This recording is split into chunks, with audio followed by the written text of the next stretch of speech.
Well congratulation, आपने अपना gym खोल लिया है। लेकिन आपकी इस एक गलती की वजह से आपके साथ ये 6 सीरियस कॉन्सिक्वेंसेस हो सकते हैं। एंड वो सबसे बड़ी गलती है cheapest gym in the town, जो कि शुरुआत में काफी टेम्पटिंग लगती है, लेकिन ये आपको ये 6 नुकसान करके जाती है, जिसकी वजह से आपका जिम का बिजनेस काफी डाउन में चला जाता है। कौन कौन से वो सीरियस कॉन्सिक्वेंसेस आपके जिम के साथ हो सकते हैं अगर आप अपनी जिम की मेंबरशिप काफी चीप प्राइस में बेचते हैं। Number 1, attracting uncommitted members. जब आप अपनी जिम की मेंबरशिप को लो प्राइस में बेचते हैं, then you start attracting the people who are more focused on the price than getting the results। Starting में तो ये आपकी जिम की मेंबरशिप ले लेते हैं, बट ये लंबे समय तक आपके साथ नहीं रहते, क्योंकि सच्चाई यही है कि अगर कोई अपनी फिटनेस जर्नी को लेकर सीरियस नहीं है तो वो लंबे समय तक कमिट नहीं कर सकता, चाहे जिम की मेंबरशिप कितनी ही सस्ती क्यों ना हो।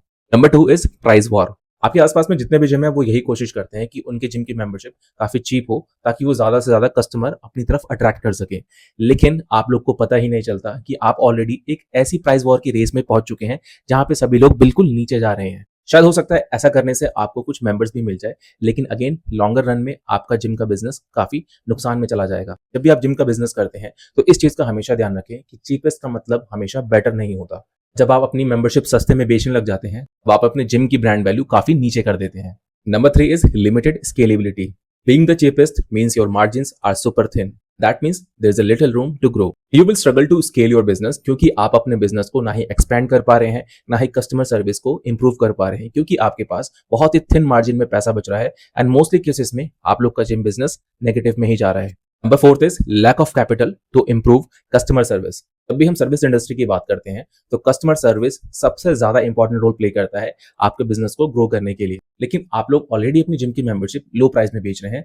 लो price also means low capital. Guess what? You won't have the funds to improve the customer service experience, no new equipments, no cool fitness classes, and no improvement to the facilities, जिसकी वजह से आपका gym outdated हो जाता है and आपके members को भी ये चीज नोटिस होना स्टार्ट हो जाती है।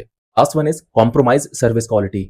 जब आपका जिम आउटडेटेड हो जाता है तो उससे आपकी सर्विस क्वालिटी भी बहुत ज्यादा हैम्पर करती है। हो सकता है you won't be able to hire the best trainers, और maybe the customer service takes a hit. इसलिए एक चीज हमेशा ध्यान रखें कि people pay for the value, not just for access to a gym. If your service is lacking, they will find somewhere else to go.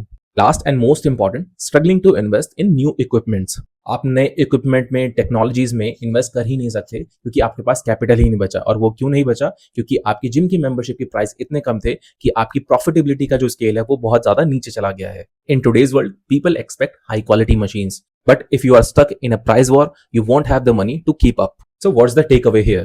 So instead of focusing on being the cheapest, always make sure कि आप अपने customer को high value provide कर रहे हैं। Create an environment जहां पे लोगों को लगे कि दे आर एक्चुअली में getting more value than they pay. And this is one and only secret to long term success अगर आप अपना जिम का बिजनेस करना चाहते हैं। आप लोग का इसके बारे में क्या सोचना है नीचे कमेंट करके जरूर बताना।